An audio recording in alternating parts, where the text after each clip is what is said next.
नमस्कार, मैं जर्नलिस्ट रोहित शर्मा। आप मेरे साथ में हैं दिल से रोहित चैनल में। दोस्तों, हरियाणा में और जम्मू कश्मीर में जो चुनावी सर्वे आए हैं उसके मुताबिक भारतीय जनता पार्टी को गहरा झटका लगा है।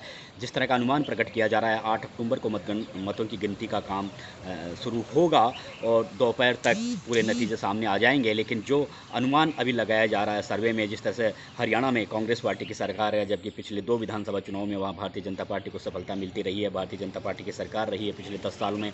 जम्मू कश्मीर में कांग्रेस और नेशनल कॉन्फ्रेंस ने मिलकर चुनाव लड़ा है, वहाँ पर उनकी सबसे ज़्यादा सीटें आ रही है। तो कहा जा रहा है कि अब भारतीय जनता पार्टी के लिए एक बहुत बड़ी चुनौती आकर खड़ी हो गई है, क्योंकि पिछले कुछ 1-2 साल में जितने भी चुनाव हुए हैं, उन चुनावों में कहीं ना कहीं भारतीय जनता पार्टी में अमित शाह और नरेंद्र मोदी की जो जोड़ी थी, जिसने जिस मुकाम पर भारतीय जनता पार्टी को पहुंचाया, अब उसका असर थोड़ा फीका होने लगा है। सबसे बड़ी बात यह है कि राजस्थान, उत्तर प्रदेश सहित कई स्टेटों में अब आने वाले दिनों में विधानसभा उपचुनाव होने जा रहे हैं। और अभी कुछ महीने पहले जिस तरह से कई स्टेटों में विधानसभा उपचुनाव हुए थे, उनमें भी भारतीय जनता पार्टी का प्रदर्शन ठीक नहीं रहा था। अब जिस तरह से उपचुनाव हो रहे हैं कई स्टेटों में, राजस्थान में, उत्तर प्रदेश में और भी अन्य स्टेट हैं, वहाँ पर क्या भारतीय जनता पार्टी का आगे हश्र क्या होगा, ये भी एक देखने वाली बात होगी। लेकिन फिलहाल हम राजस्थान की बात कर लेते हैं, क्योंकि राजस्थान में भारतीय जनता पार्टी की सरकार है, पूर्ण बहुमत की सरकार है। भजनलाल एक साफ सुथरी छवि के मुख्यमंत्री हैं,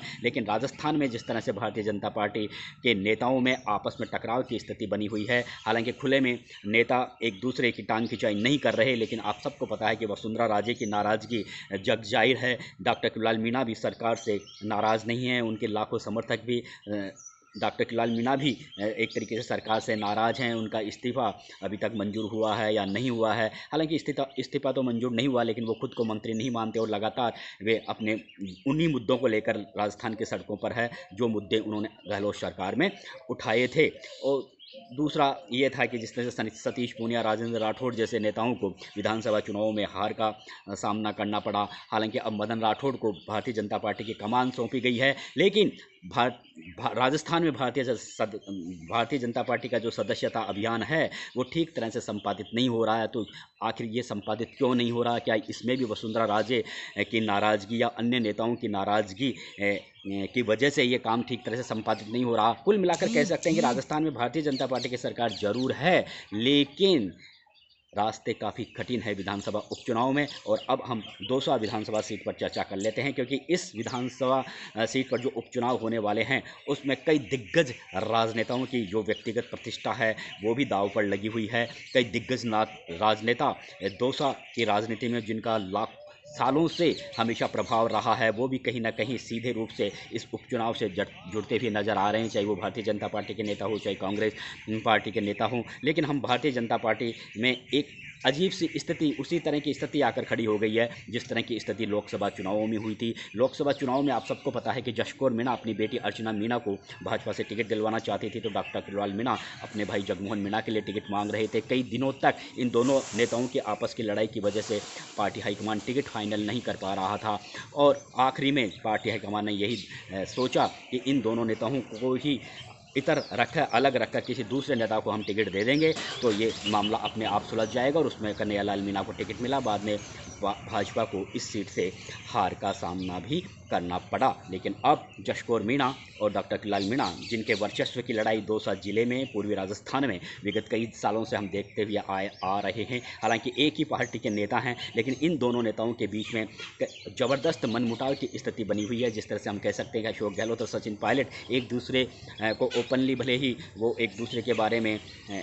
हालांकि अशोक गहलोत तो ओपनली भी कई बार निशाना साध देते हैं सचिन पायलट पर, लेकिन जश कौर मीणा और डॉक्टर किरोड़लाल मीणा के बीच में बात इतनी बिगड़ चुकी है कि जश कौर मीणा कई बार तू तकाड़े पर भी हमने उनके भाषण सुने हैं। किरोड़लाल मीणा के लिए उन्होंने जिस तरह के शब्दों का इस्तेमाल किया, हालांकि आपस में धर्म भाई बहन का कई बार रिश्ता बता देते हैं, लेकिन वर्चस्व की लड़ाई दौसा जिले में ज़बरदस्त है। इसलिए अब विधानसभा उपचुनाव में भी एक बार फिर से जश कौर मीणा और डॉक्टर किरोड़लाल मीणा के वर्चस्व की लड़ाई हमें देखने को मिल रही है। कहा जा रहा है कि अगर कांग्रेस पार्टी किसी महिला को यहाँ से टिकट देती है तो फिर अर्चना मीणा ने अपनी बेटी फिर जशकौर मीणा ने अपनी बेटी अर्चना मीणा के लिए फिर से झंडे गाड़ दिए हैं। अर्चना मीणा सक्रिय जरूर रहती हैं वो दौसा में और पूरे पूर्वी राजस्थान में उनके महिलाओं के जो समूह संगठन बना रखे हैं, अलग अलग छोटे छोटे कुटीर उद्योग धंधे संचालित किए जा रहे हैं और बराबर वो सामाजिक सरोकारों के कामों में बराबर हिस्सा लेती रही हैं। बिल्कुल एक तरीके से उन्होंने खुद को एक्टिव कर रखा है राजनेता बनने के लिए। तो इसीलिए अर्चना मीणा का नाम जशकौर मीणा ने आगे किया हुआ है और वो ये जानती हैं कि यहाँ से जगमोहन मीणा जो डॉक्टर किलाल मीणा के भाई हैं, उनका भी दमदार तरीके से इस सीट पर नाम चल रहा है। इसलिए जशकौर मीणा ने भी अपनी बेटी का नाम आगे कर दिया है। अब ये तो आने वाला समय बताएगा कि जगमोहन मीणा एक काफ़ी किरोड़ीलाल मीणा के दाएं हाथ माने जाते हैं। उनके छोटे भाई हैं। किरोड़ीलाल मीणा के तमाम तरह के सामाजिक, आर्थिक और तमाम पार्टी के संबंधित तमाम तरह के काम वो कई सालों से देखते हैं।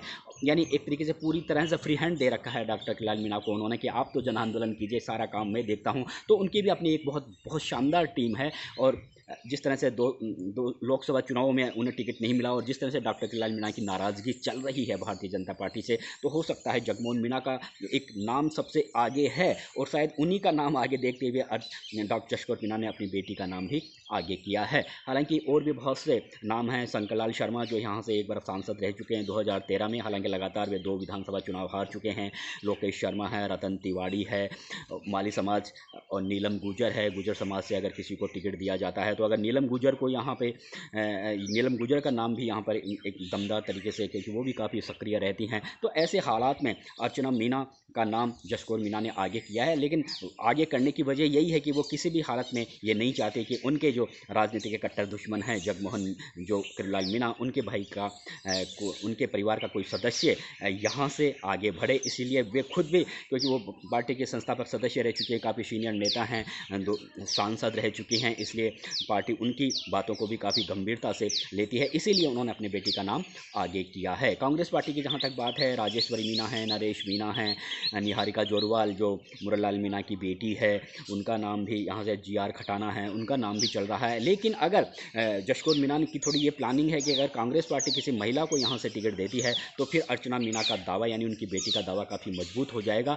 और कहीं ना कहीं यहाँ पर एक बार फिर से वो डॉक्टर किलाल मीणा को राजनीति के वर्चस्व में कहीं ना कहीं वो फिर से बैकफुट पर कर देंगी। इसीलिए उन्होंने दमदार तरीके से अर्चना मीणा का नाम आगे किया हुआ है। अब आने वाला समय बताता है कि भारतीय जनता पार्टी यहाँ से किसे अपना उम्मीदवार बनाएगी। लेकिन ये चुनाव काफ़ी कांटे का चुनाव होगा दोस्तों, क्योंकि भारतीय जनता पार्टी की सरकार है और अगर ऐसे में अगर भारतीय जनता पार्टी को इन सीटों पर सफलता नहीं मिलती है, लेकिन सफलता मिलना काफ़ी मुश्किल है, क्योंकि चाहे टोंक सवाई माधोपुर हो, झुंझुनू हो, दौसा हो, यहाँ पर कांग्रेस पार्टी के जो सांसद चुने हैं उनकी वजह से यहाँ पर सीटें खाली हुई है। इसलिए मुकाबला कड़ा होने वाला है और यही वजह है कि दोनों पार्टियाँ काफ़ी जातिगत समीकरण देखते हुए और ये देखती हुए कि कौन पार्टी किसको उम्मीदवार बनाती है, किस जाति के उम्मीदवार किसको उम्मीदवार बनाती है, और उसके बाद में भी हम यहाँ पर अपना उम्मीदवार खड़ा करेंगे। यानी तमाम गंभीरता से स्टडी करके यहाँ पर दोनों पार्टियाँ उम्मीदवारों, एक जिताऊ उम्मीदवार की तलाश कर रही है। लेकिन सबसे रोचक तथ्य यही है कि जशकौर मीणा और डॉक्टर किलाल मीणा एक बार फिर से जिस तरह से 200 लोकसभा चुनावों में अपने अपने परिवार के सदस्यों को लेकर उन्होंने एक तरीके से खूंटा गाड़ा था, एक बार फिर से विधानसभा उपचुनाव में जशकौर मीणा और डॉक्टर किलाल मीणा ने खूंटा गाड़ दिया है। देखते हैं कौन यहाँ पर बाजी मारता है। नमस्कार दोस्तों।